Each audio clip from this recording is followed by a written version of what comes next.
адам болбоду, башка болбоду. Мисалы үчүн жөнөкөй айтканда ар бирде жок дегенде кыла турган жумуштары жок, жаштарбыз. Анан жаштар эмнебиз керек?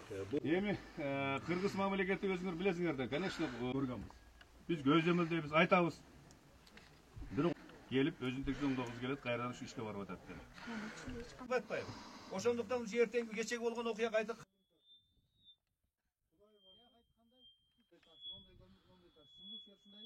сатып алып эсептелет. Ошондуктан айыл өкмөт менен бирге, биздин башкаруу системасынын жетекчилиги менен бирге келип, эми каерге алып барасың, айтайын бизди.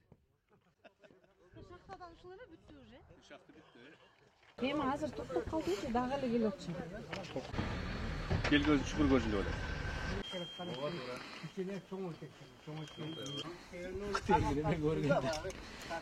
Телевизордон тартып барып атат. Болдубу? Болду. Мен неме? Ана мен кайра өзүм тартып телевизордон сүйлөткөн, кайра өзүм оттон жөнөтүп өттүк. Сөз болбойт да. Алган киши жүрөт ошол жерде. Калтырган бир эле киши болуп турушу мүмкүн. Я, айтпай келет да.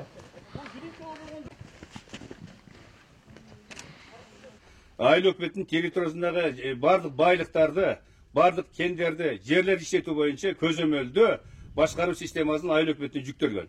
Ошондуктан бүгүнкү күндө айыл өкмөтүнүн үстүндө бир топ иштер кетип атат. Азыркы күндө алар айтып койгон биз менен чогуу иш жүргүзүлөтүнө карабастан ушундай усул болуп атат.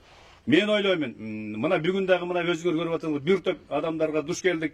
Себеби дегенде ушул эле жаңы айыл өкмөтүнүн территориясын эсептеп көрөт. 100дөн ашык ушундай баягы карьера болуп эсептелет. 100дөн ашык карьера барлар. Ошо карьералардагы адамдар ушундай экен да, ар бир адам жашагысы келет экен. Ар бир адам өзүнүн турмушун оңдогусу келет экен.